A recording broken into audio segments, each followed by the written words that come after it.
Hi folks, Stan Baker with Hunt the Racket. Well, we made it through the Spring Grand, and what I thought I'd do is take some time and a little bit of time in this opportunity to talk to you about big shoots and what I've been through and what I've learned. First of all, we had a great time down there, Jeff Nostrom and myself. Marshall McKinney came down a little and shot in the high all around, and we just had a tremendous time.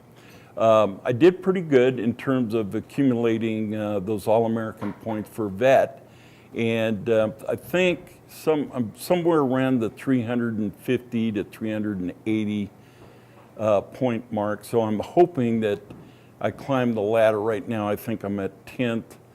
Hopefully I'll be maybe at 8th or 9th or maybe even a little higher.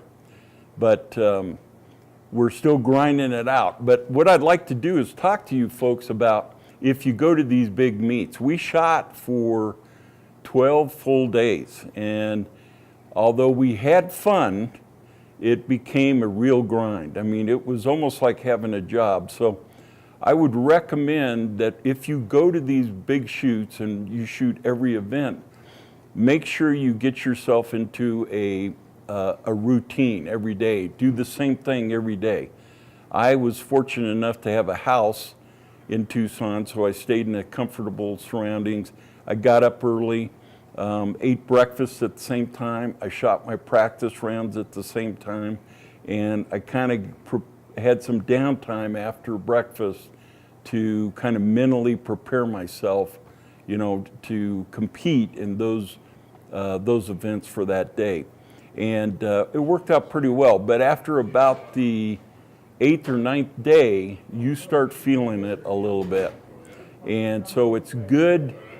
I would also recommend, if you're going to shoot in these big events, take some time for yourself. Get done. There'll be days where you're only shooting 200 targets, and it'll be good for you to just get away, go to a movie, go to maybe a sightseeing event, or just kind of get away from it, clear your head a little bit, go to a nice restaurant, and come back the next day refreshed and ready to go.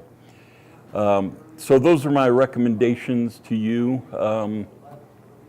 It's very, one of the things I do want to say is that Bob Palmer, he was coaching me through the whole event. And what he would do is, in terms of the mental preparation and staying in the zone and what have you. And one of the things I noticed about, I didn't shoot, I probably rate myself a C+ in terms of the way I shot. The conditions were very poor, windy, rainy, the first week we were there. So we were shooting in some bad conditions. I rate myself an A for shooting in those conditions and the way I shot. But one of the things Bob was able to do for me is I stayed consistent. I really didn't have any blow-up rounds. I stayed right in it. And overall, I think in HOA, I shot the 24th highest score out of 7,077 shooters, which puts me in the upper 0.05%. Didn't fall apart, stayed consistent and stayed right in there. So, but didn't shoot that well. I was a little bit disappointed in the way that I shot. But again, we had some bad conditions and I was able to compete. I actually won an event in singles. The wind was blowing 40 miles an hour and I happened to shoot 100 that day and won the event and a lot of money. So I was able to take home quite a bit of money as well. It was one of the first shoots that I ever paid for. So I want to share that with you guys. So remember, Bob Palmer is really a good, he's got a column in Trap and Field called Shoot, Don't Think. And he wrote the book, Eye versus Target. And I would highly recommend that you get in touch with him. He's a high performance coach. He'll really help your mental game. And I really attribute a lot of my success in this meet. That was 3 firsts, 4 seconds, and I believe 3 thirds that I got, and accumulated those points. So I really want to pay him a lot of accolades and really impress upon you that get in touch with him. I think it'll really help your game. When we first got there, we were able to interview. We're going to do this segment in 2 parts. The first part will be the actual shoot and some interviews. We've got Phil Kiner. You guys all know him. He's a very successful shooter.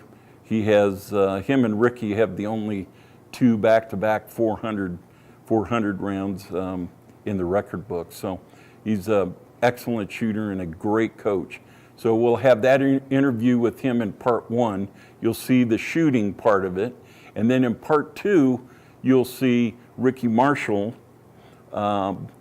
doing his interview. And I think it's we got a lot of information out of him.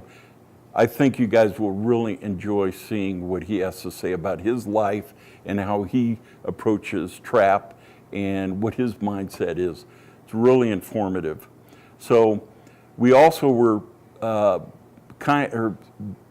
Bill Martin was kind enough to give us an interview. He's the guy who built the Tucson range in 1997. He started there with 6 trap fields, and you couldn't even get in and out of there if it rained.